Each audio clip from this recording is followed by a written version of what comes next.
Good morning, sir. Could you please state your name and DOC number for the record, please? Micheal Carneal, 151127. Thank you, Mr. Carneal. I am Ms. Jones. My colleague, Mr. Brock, is also on camera. We will be conducting your parole eligibility hearing today. Mr. Carneal, this is your first hearing? Yes. All right. Today, sir, we will discuss the crimes of which you're serving your sentence for. We will discuss the circumstances around those crimes, any criminal history that you had prior to those crimes or since being incarcerated. Also, since you have been incarcerated, we will discuss any programs you have completed, programs you're currently enrolled in or on the wait list for, or programs you've been discharged or terminated from. And since this is an opportunity of parole today for you, sir, we will discuss your future plans, such as where you would live, who you would live with, and where you would work. Mr. Carneal, do you understand all of those things, sir? Yes, ma'am. Mr. Carneal, our record reflects you are 39 years old. You're housed there at KSR, medium custody, eligible for parole in November. You are currently serving a life sentence for murder, violent crime, 3 counts, criminal attempt at murder, 5 counts, and burglary first degree. You have served approximately 24 years and 9 months. You have 180 days of meritorious good time loss, no prior paroles, and no pending detainers. Does all of that information sound accurate, sir? Yes, ma'am. All right.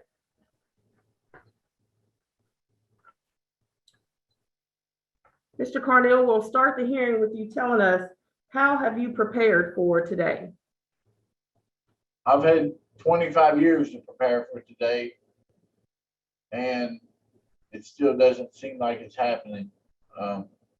I've been talking to my parents a lot about it.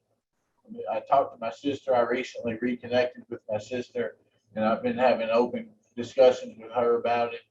And I've had a social worker with the DBA that's helped me get everything together.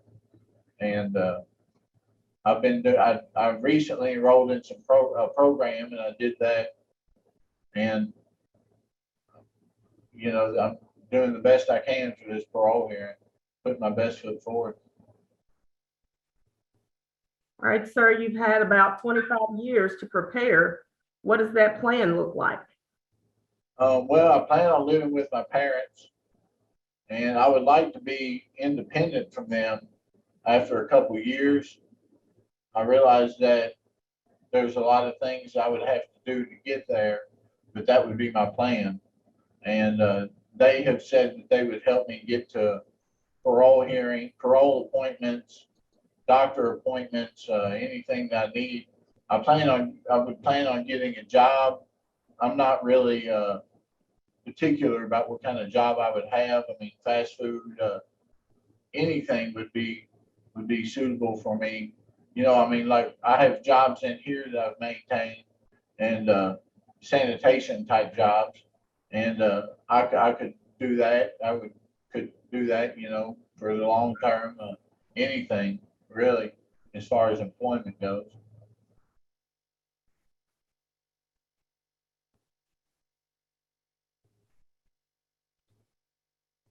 I will acknowledge for the record that we have received a few letters of support on your behalf, as well as a plan submitted by your legal counsel.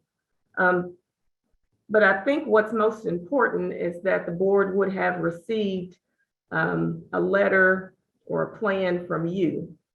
Is there any particular reason that you didn't submit anything to the board? No, not particularly. I thought everything had been covered in the plan and my parents and my family's letters. Well, Mr. Carneal, what I'm getting at is that it's important for us to know that you have support on the outside. But what's most important is for you to share with the board why or how you will avoid making a same or similar decision that you made that brought you into the institution. And no plan from anyone else can articulate that better than the person himself. Yes. And we did not receive that. And I'm not sure that in 25 years that you've provided us at this point with the real in-depth plan. You're telling us what your parents are going to do. You're telling us what your attorney, your caseworker has submitted. But we need to know, most importantly, what you will do to avoid from making the same decision that you made that brought you into this institution. So I'll give you a moment and see if you can come up with something to share with us. I think one of the most crucial parts would be maintaining mental health care and counseling. I've learned over the years to accept that help when it's offered, and sometimes I need to seek it out. And I think that'd be very important in this situation. If it were to happen, that I would need to maintain some sort of mental health care. That would be very beneficial to me. Okay. So in regards to your mental health care, do you have a specific diagnosis? I've received multiple ones over the years. It's gotten to the situation where I don't really pay attention to that. I just discuss with the doctors what I'm experiencing and what I'm feeling, and what I get back from them is what I listen to. I don't really pay attention to the diagnosis as much because different doctors have said different things over the years. Do you believe your mental health played a part in the crimes that you committed? Yes, I do. Okay, tell me about that.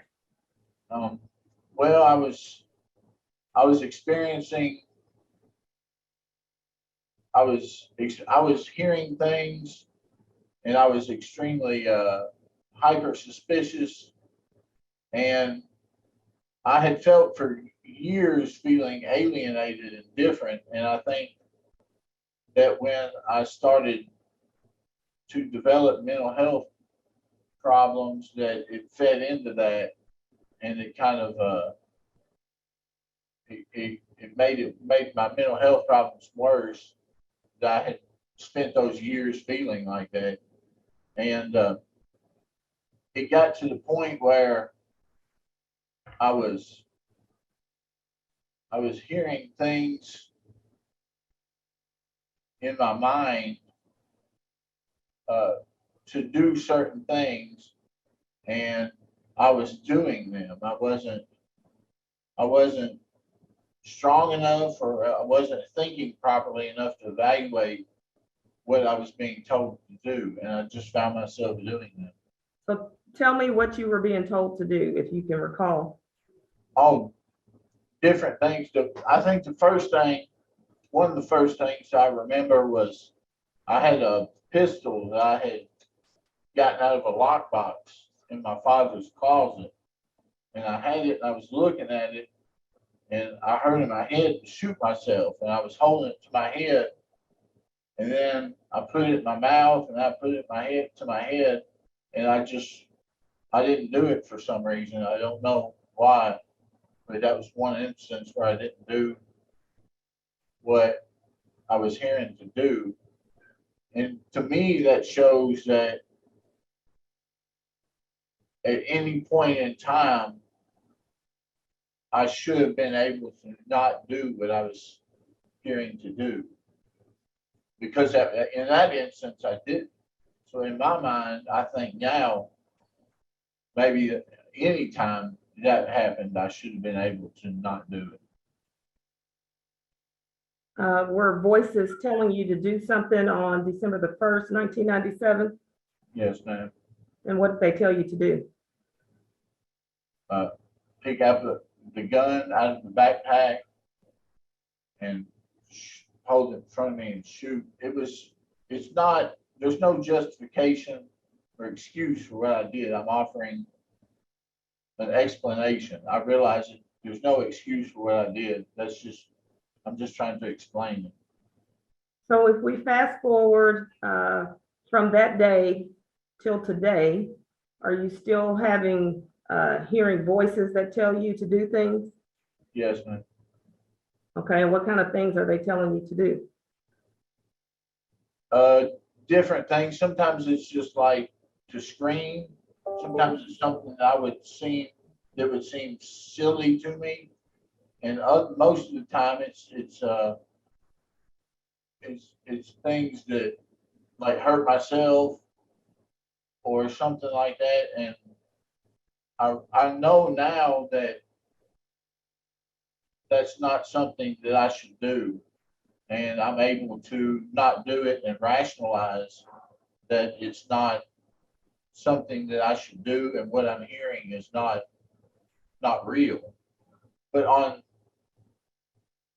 like a subconscious level, it is something that is inside my mind. This is produced by my mind. And that's troubling to me that anything that I've heard at any point in my life was part of me. These terrible things is something that came from me. Mr. Carneal, when was the last time that you heard one of these voices that told you to do something harmful? A couple of days ago. And do you recall what that voice told you to do? Jump off the stairs, jump down the stairs.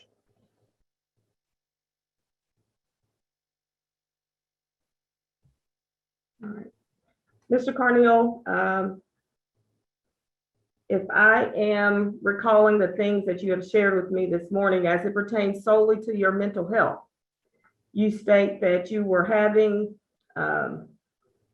hearing voices prior to December 1st, 1997. On that date, you heard a voice and it told you to commit the crimes that you committed. Is that correct? Yes, ma'am. Okay.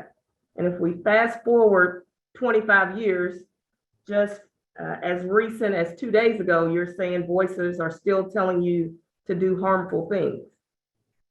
Yes. Is that correct? Okay. So as the parole board, our number one charge is to maintain public safety. Do you think that in the condition or the state that you are in mentally that contributed to, as you state, the crimes that you committed 25 years ago, do you think the board would be maintaining public safety if we released you on parole today? I have only one instance of violence in my institutional record, and I'm able now to rationalize what I am thinking and what I'm experiencing. And I have the help of counselors and family and people I can talk to. And it's not something I have acted on in very long time, decade. Now, you still have not answered my question. Do you think that it would be in the best interest of the Commonwealth if the parole board gave you an opportunity of parole today, considering the things that you've shared with us today regarding your mental health? I think I can do a lot of good out there. I think I can benefit the Commonwealth. I think I can benefit people as a whole. So Is that a yes, sir? Yes, ma'am. All right, you've been incarcerated 25 years. I'm sure that you've had lots of opportunities to complete programs. But before we move to that, it's important to note, I know you said that you don't pay attention to your mental health, but it is of your record that even with the medical attention that you've received, that you are still experiencing paranoid thoughts with violent visual imagery. Are you aware of that notation? No, ma'am. Are you still having violent visual imagery? Sometimes, yes. Okay. All right. We'll move past that. Let's talk about the programs you've completed in the last 25 years.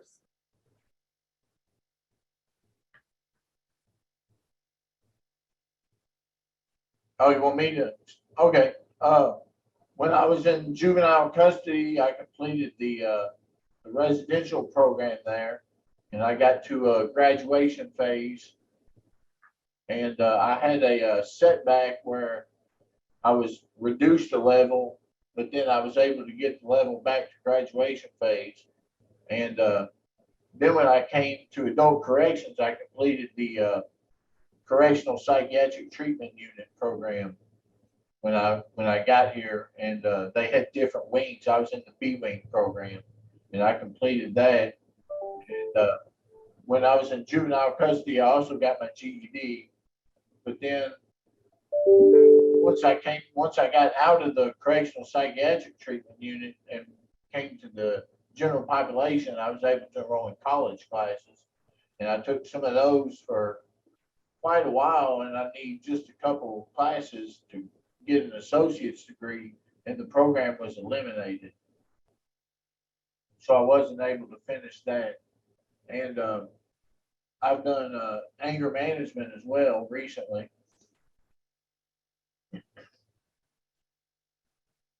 All right.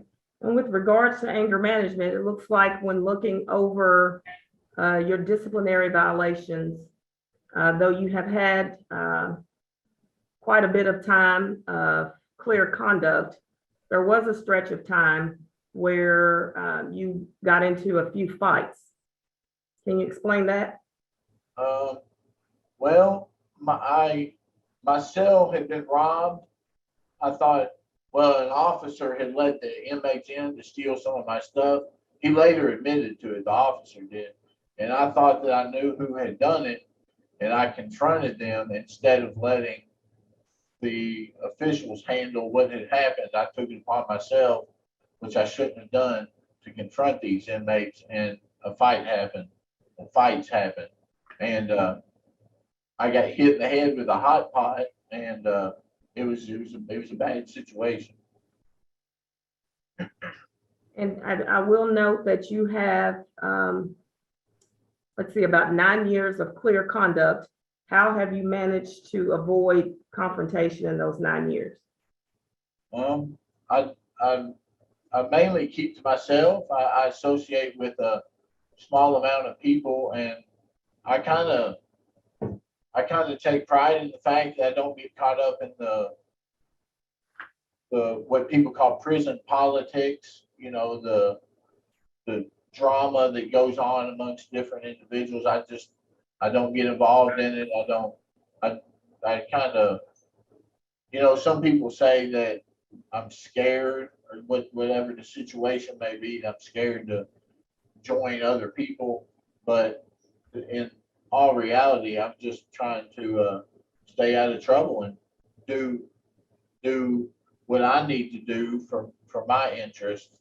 And I just naturally don't want to break the rules. It's not because I'm trying to maintain clear conduct exactly. It's just something that I don't like doing. It maintains order and keeps everything flowing the way it's supposed to.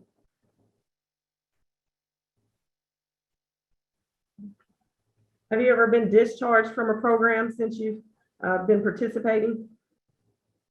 Not that I can remember.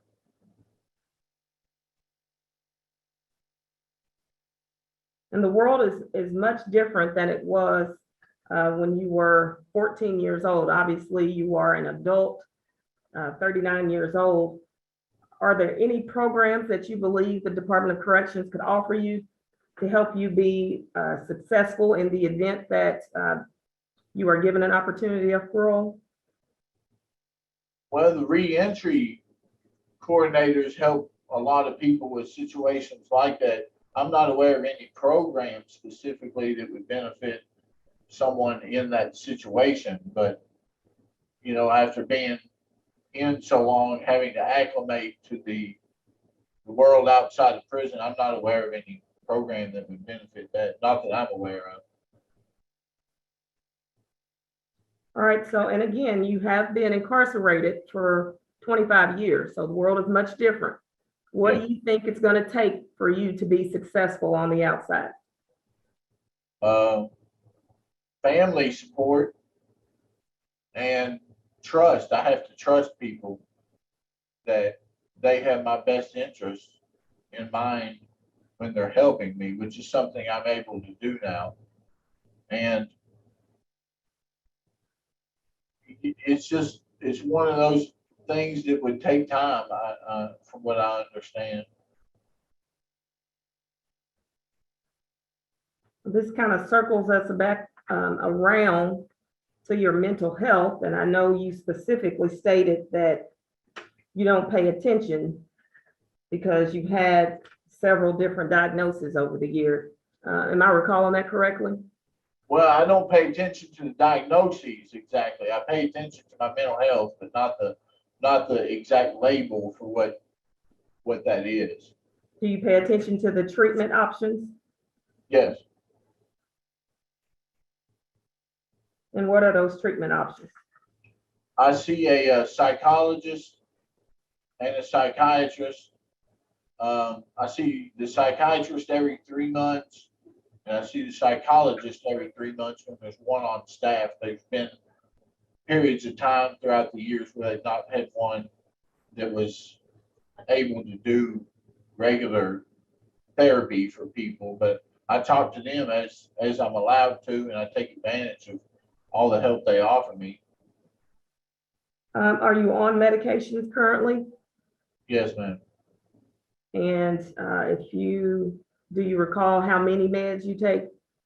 I take 3 psych meds and 1 med for blood pressure that's from the medical doctor. Will you have access to those psych meds? You're given the opportunity of parole? Yes. They when you get out, they give you so many days supply of medicine, so it would enable me the chance to see a provider of some sort, psychiatrist or nurse practitioner or someone that is able to write the prescription, and I would see them regularly too. Is it your intent to continue your psychiatric and medications and treatment if you are given the opportunity of parole? Oh, definitely. I've followed with that ever since I started the medicine and seeing psychologists. I followed through with that over the years. The whole time, I find that to be very beneficial. Have any of those voices that you hear ever told you not to take your meds? No.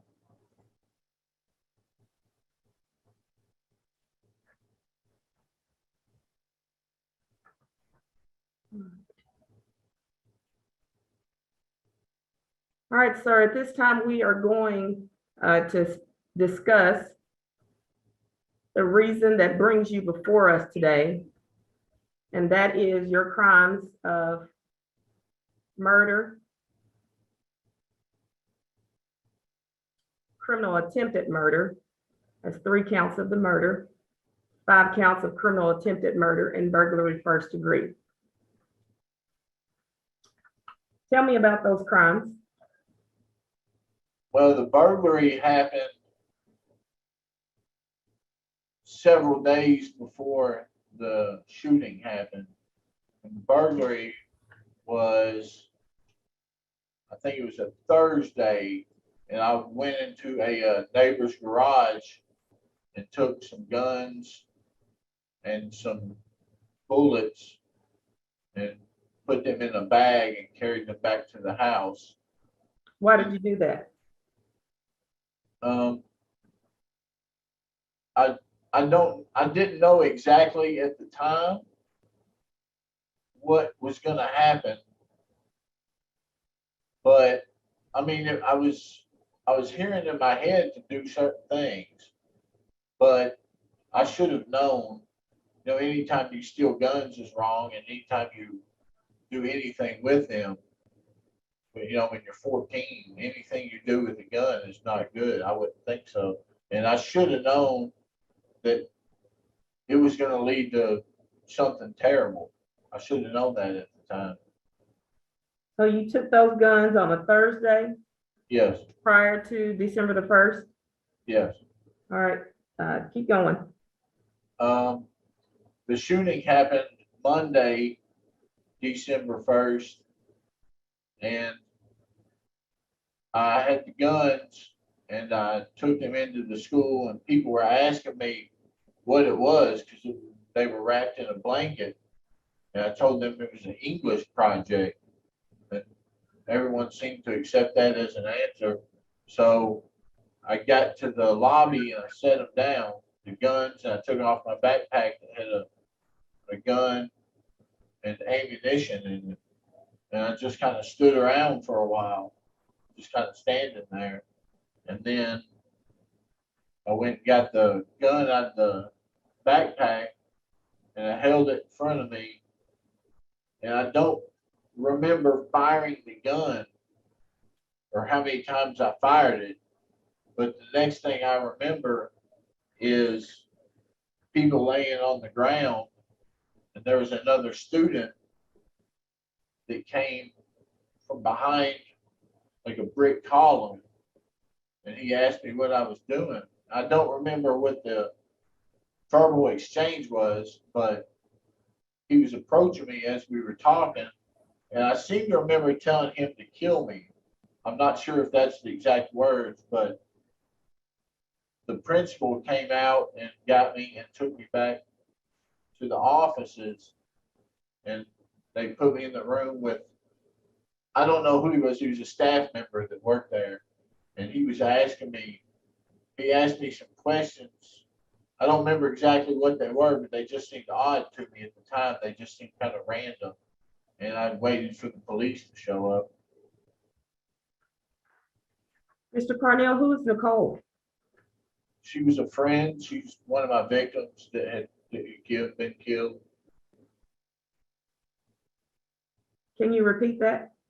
She was one of my friends, and she's dead now. I killed her. Who is Holland? He lived around the corner from me. I would, now looking back, I would consider him a friend. He's also one of my victims. Missy? She was I think a grade ahead of me, and I knew her pretty well too. She's one of my victims. Casey? She's one of my victims. We were in band together, and she offered me a seat next to her on the bus. I'll never forget it. Nobody would let me sit with them, and she let me sit. We were all going on a trip, and she said, "You can sit here." I'll never forget that. Jessica? She's one of my victims. She was older than me by 3 or 4 years, I think. She was older, but she was also in the band, and she was always like a leader, a positive leader in the band. She was always helping the younger people out. Kelly?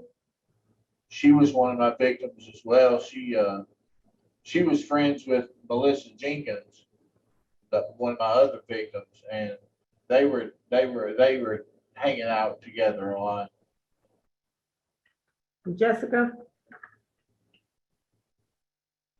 She was one of my victims. Yeah.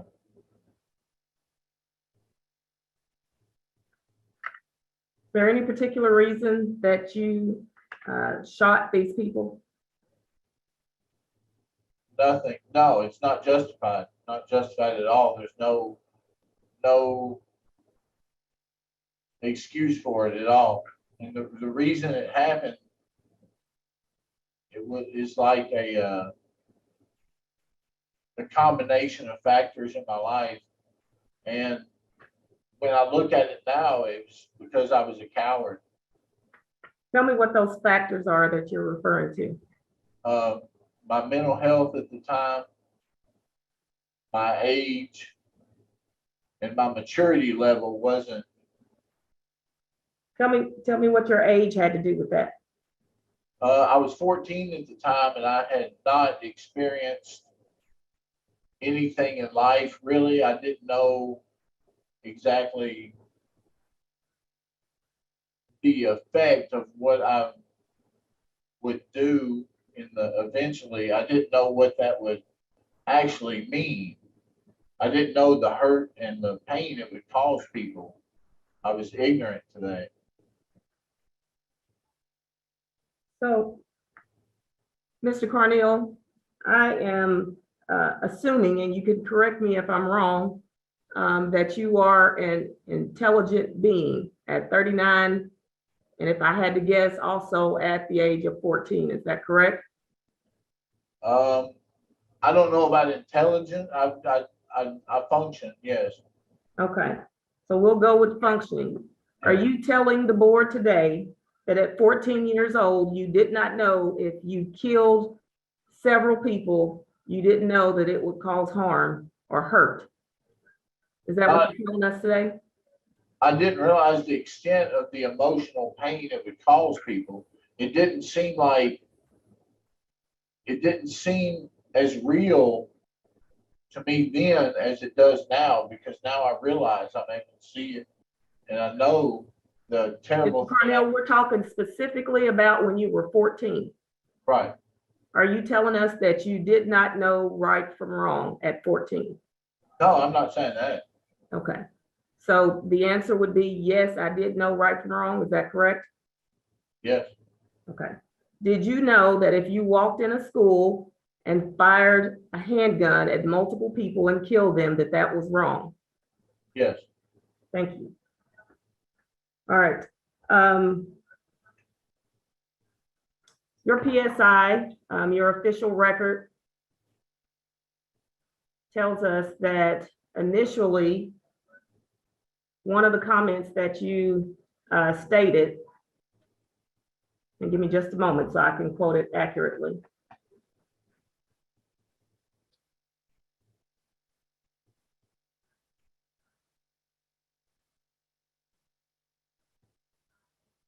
You had taken those weapons to school several days before the incident. Is that correct? No. With a handgun I had taken to school several days before the incident, not all the weapons. And why did you do that? I was showing it off to people. I thought it was interesting, and I thought it was just something that people thought would be cool to show off. And did people think that was cool? I don't know. Did you plan these events? To some degree, yes. Tell me about that. It had been a long time thing where I had thought about what it would be like to be in the school and just nobody would be there. It would just run around, and I don't know. I thought about what it'd be like to be in the mall with nobody else there and situations like that. And it just kind of developed into the idea of what it would be like if people were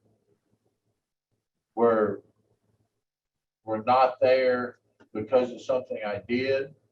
I don't know exactly.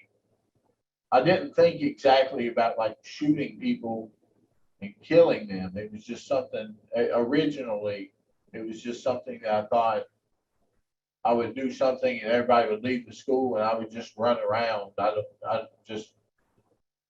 So do you think that those thoughts were a result of a 14-year-old mischievous mind, or were these thoughts as a result of your mental health? I think it started out as a mischievous mind and it developed into more than that, something a lot worse than that.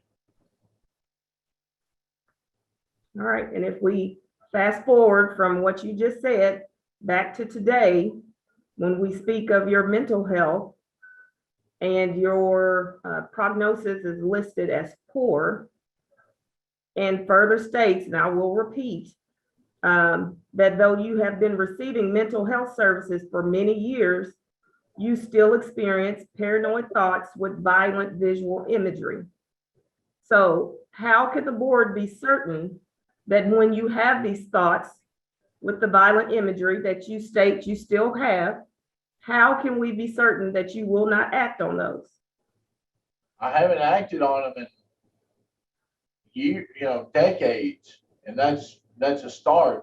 that's just a start. I would hope that the parole board could see that I plan on continuing that and doing something positive in the long run with my life.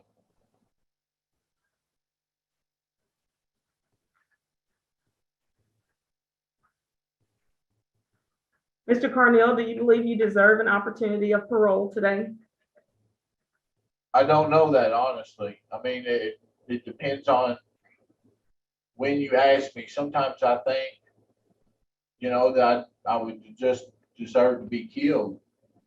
Sometimes I think that, honestly. And then other times I think that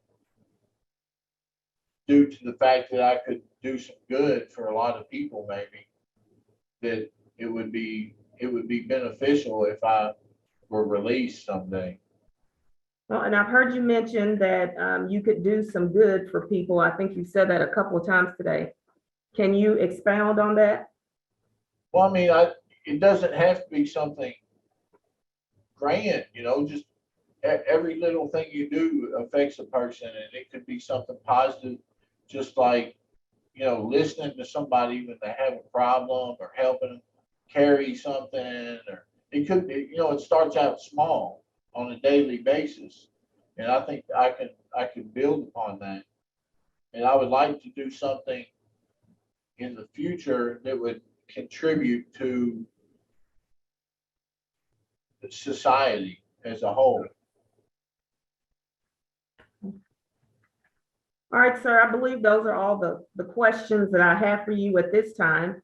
I'll see if my colleague, Mr. Larry Brock, has any questions or comments for you. Thank you, Ms. Jones. Mr. Carneal, I do have a few questions, and I'll try to make sure I don't cover any of the territory that Ms. Jones covered. But I'd like to ask you a few more questions about the actual crimes that were committed and what led up to it. And the first thing I'd like to know is, what kind of relationship did you have with your parents and sister about the time all this happened? They never did anything to me to make me feel bad. I grew up in a very good home. Dad was just regular hours. We ate dinner together. It was a good home life. But towards closer to the commission of the crime, things kind of deteriorated with me and the way I trusted my parents and my sister, and the way I thought something would happen to them.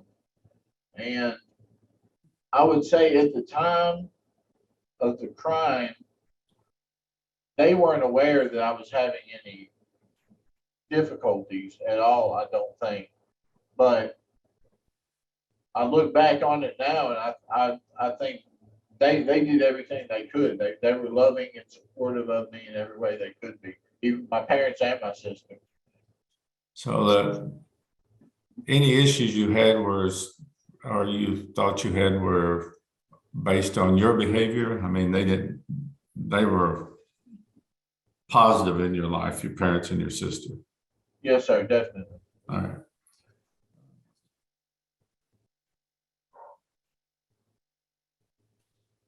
Now, you talked a little bit about the guns that you had, that you brought into the school, and the handgun that was in the backpack, and some long guns that were wrapped in a blanket or a sheet or something, correct? Yes, sir. So it leads me to the question of, you had a handgun in your backpack that you used. What was the purpose of the other firearms? I took them simply because I had them. It wasn't, I've heard over the past years, people think that there was other students or other people involved in the crime. There was not. That's not why there were other guns. I just took them because I had them. Well, didn't you tell the authorities at some point when they talked to you after all this happened that you and some others had a plan to take over the school? I believe I did say that, yes, sir. Well, what can you tell us about that? I was being questioned by the police several times over different days, and they kept asking questions about other people possibly being involved in it.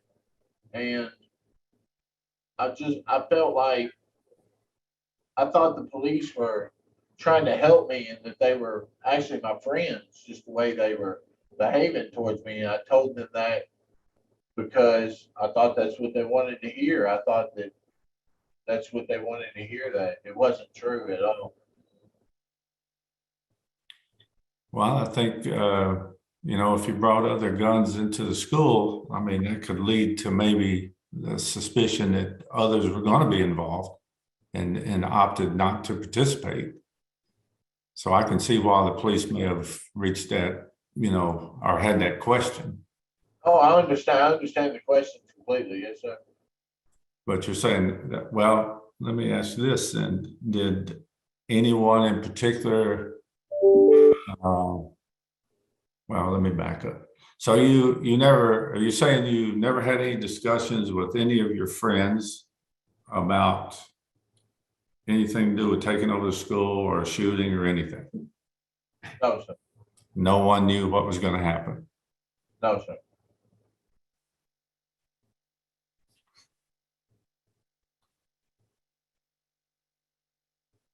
Had you ever used firearms before, shot firearms, target practice, any of that? I did at camp, summer camp. I went to 4-H camp, and they had some kind of little rifles we did target practice with. And there was after I stole the guns, I had taken some of them to a friend's house, and we went in his backyard, and I shot. So there's like a ball in the backyard, and we shot at that. So you're 14 years old. I mean, how did you learn to operate these firearms? I mean, it's just not something that's innate. You don't know that naturally. How did you learn to operate the firearms? I guess TV. I don't know exactly. I mean, it was just one of those. I mean, I just looked at it and kind of figured it out. I mean, they almost any movie you watch almost anymore, there's a gun in it. That was one of the things that I had seen. So I think you said you shot some with a friend. Did you shoot at anything in particular? Any kind of targets? No, there was a ball in the backyard that he had been sitting in his backyard, and we just shot at it.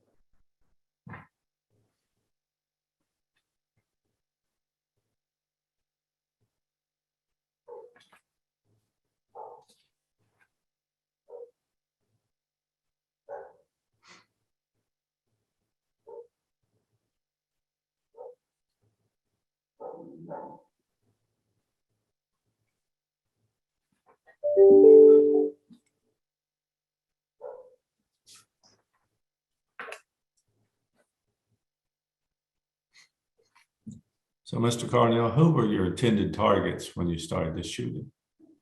There were no intended targets. I mean, when I was looking around, when I was standing there, I didn't know specifically who was there. I just knew there was people standing there. I didn't know who it was. So you were familiar with the prayer group, were you not? I was familiar that they met there in the mornings. Yes, sir. I didn't know exactly when it was that it took place, and that was not. They were not targeted at all. That was not what was going on. So don't you think it seems kind of odd that the vast majority of the ones injured or killed were in that group? I mean, I can see how people would think that I was targeting them, just the way the events happened, but that's not what was going on.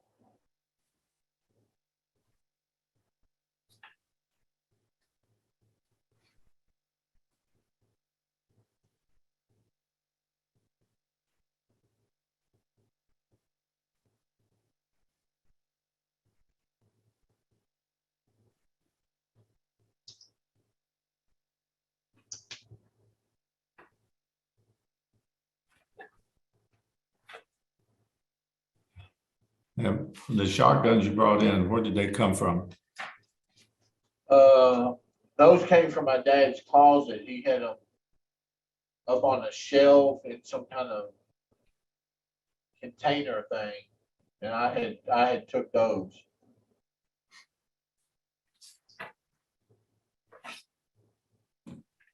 Were the other guns loaded that you brought in? Yes, sir, I believe so.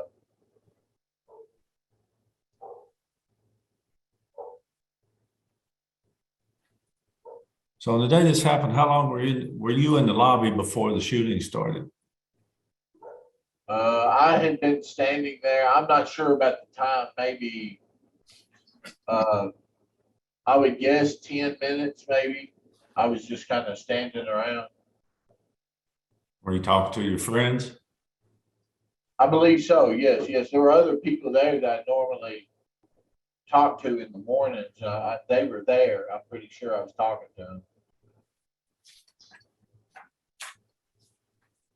So you mentioned to Miss Jones, I think, particularly about the bus, that there apparently you had some issues with some kids, but it would be fair to say, wouldn't it, that you had friends at the school?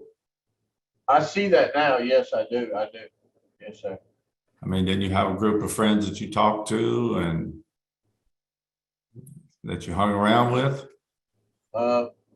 At the time, I didn't see that, but now that I look back, I realized that there were a lot of people that supported me and helped me and were friends with me that I took for granted, and I didn't realize that because of my perception of how I was being treated.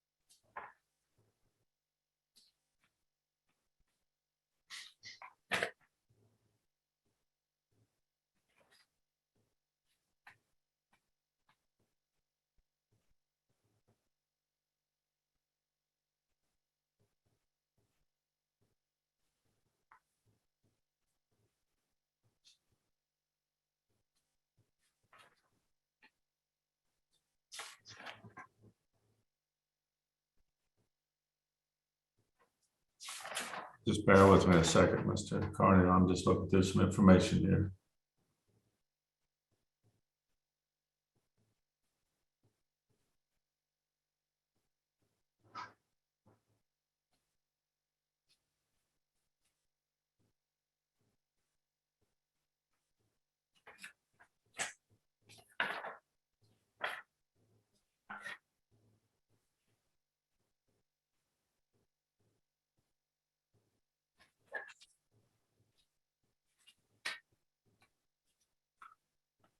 Mr. Carneal, how old were you when you knew that you couldn't kill someone?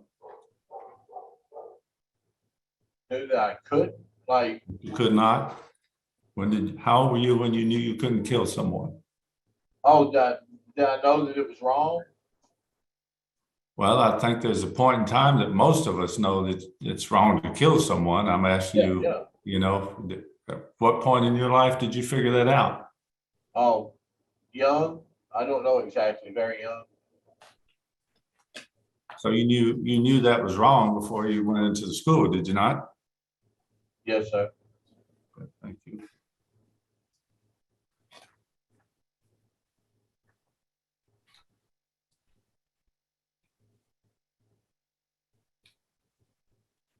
What do you think the community perception of you is, Mr. Carneal?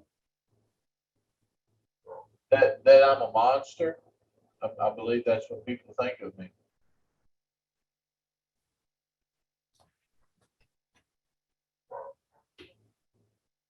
Can you blame them for that? No, Considering no, that? no. I understand that sentiment. Yes, sir. I understand why people would think that. Do you do you have any sense of the damage you've caused to these families that were involved and how this affects their life and how it's affected their life since this shooting occurred?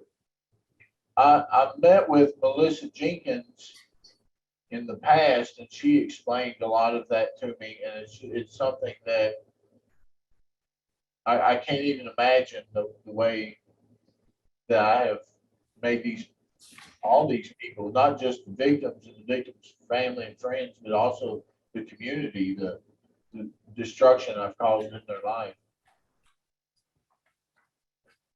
You understand this is something that never goes away for them? Yes, sir, I understand that. So you're in prison, but in a lot of ways, they're in a prison of their own. You ever think of that? Yes, sir, I think of that often.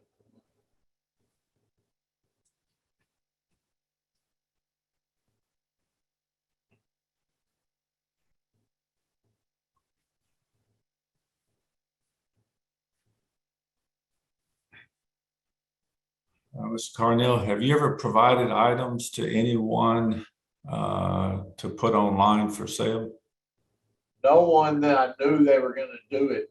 I occasionally get letters from people that I don't know, and I respond to it. And people have different motivations for writing. And apparently, I learned later on after I failed to this, that people were writing me and lying about everything. Everything they told me was a lie.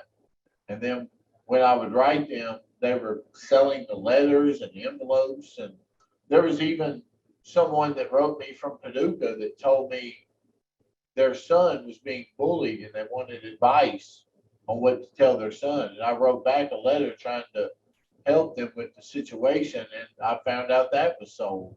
I mean, I don't know. I've never benefited from it. I've never profited from it. These dealers who do this stuff, I guess they're called, I don't approve of that because it's all, they lie about it. So if that happened, you say it was because you were misled by? Yes, sir. Okay.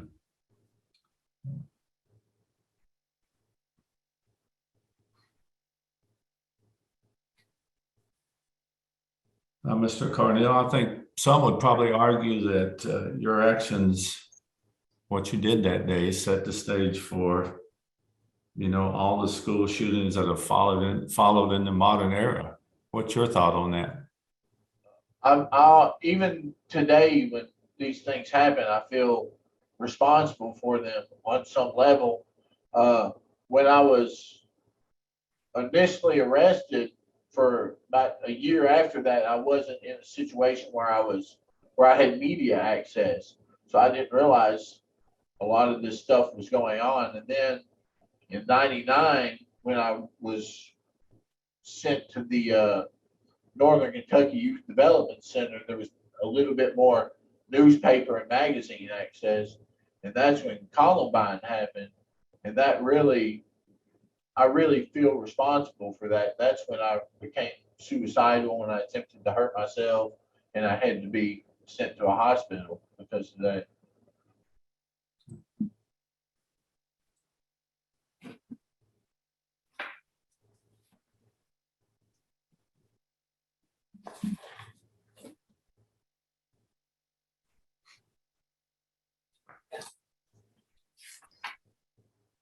Mr. Carneal, if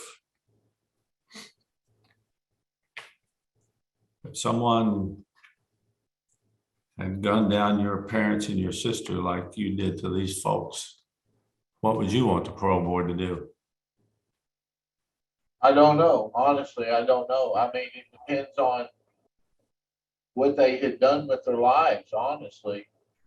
I mean, some people come to prison and they continue that pattern of behavior, and that's not somebody that I would want released. But somebody that did that and showed that they could do something different and positive with their life, I might advocate for that. I don't know, honestly, I don't know.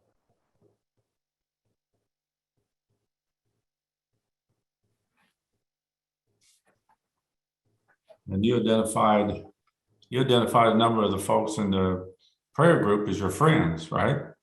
Yes, sir. But yet you shot them. I mean, some of them witnessed you shooting them. Yes, sir. So you haven't, well, let me back that up and ask you this. I think you said there were some people who didn't treat you very well. I perceived it that way. I don't know. Looking back on it, I don't think it was really happening the way I perceived it to be. Okay. But, well, you thought some people were perhaps not treating you very well. That was your perception. But you also said the people in this prayer group, they were friends of yours. Yes, sir. So had any of those people treated you bad in your perception? No, not at all. So why would you target your friends as opposed to someone maybe that you had the perception that treated you poorly? I wasn't targeting anybody. No one was targeted. It was just a crowd of people that was there, and I was there. It was in the lobby. No one was targeted. Was it timed in a certain way? No, it was just that morning, first thing in the morning. That's why it happened then, I guess. Yeah. Because the record seems to indicate that the shooting started right as the prayer group was ending, right as they offered an amen at the end of their session they had. I've heard that through the media before, but I don't know if that's correct or not. I don't know. So that didn't play any role in what you did? No, sir.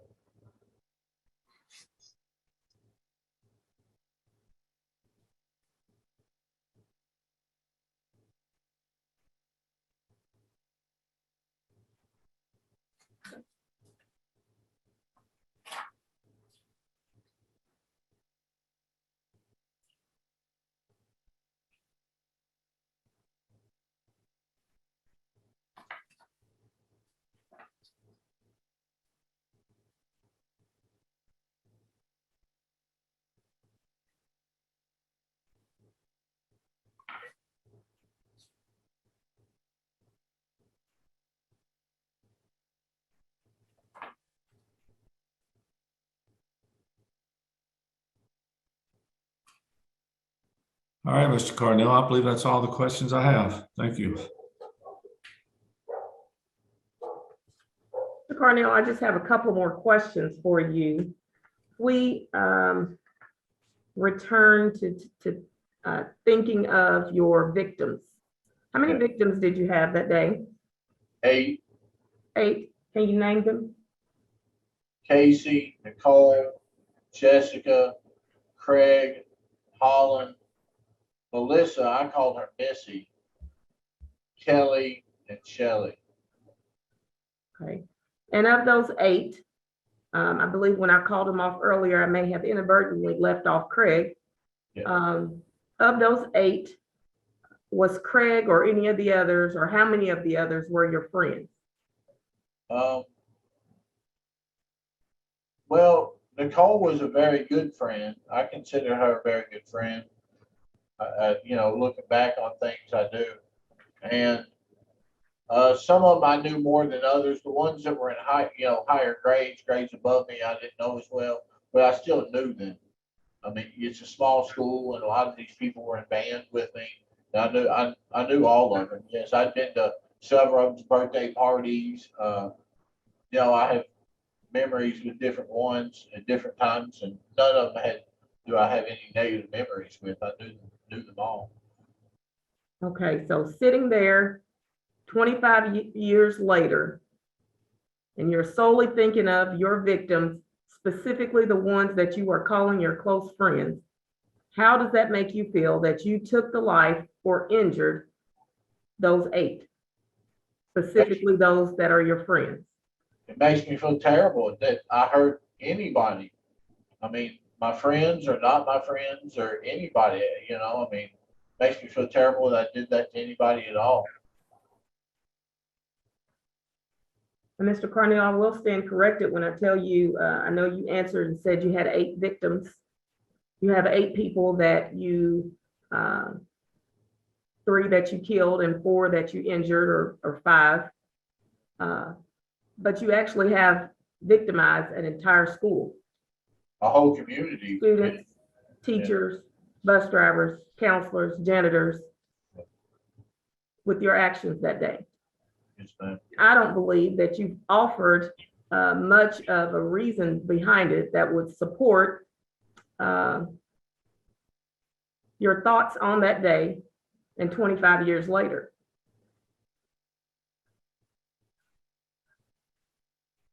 Before we conclude this portion of the hearing, do you believe that you've had adequate opportunity today to express your desire for parole? Yes, ma'am. Is there anything else that you wish to share with the board before Mr. Brock and myself go off camera to deliberate? I would like to say to you and to the victims and the victims' friends and families and the whole community that I'm sorry for what I did. I know it's not gonna change anything. It's not gonna make anything better, but I want them to know that I am sorry for what I did.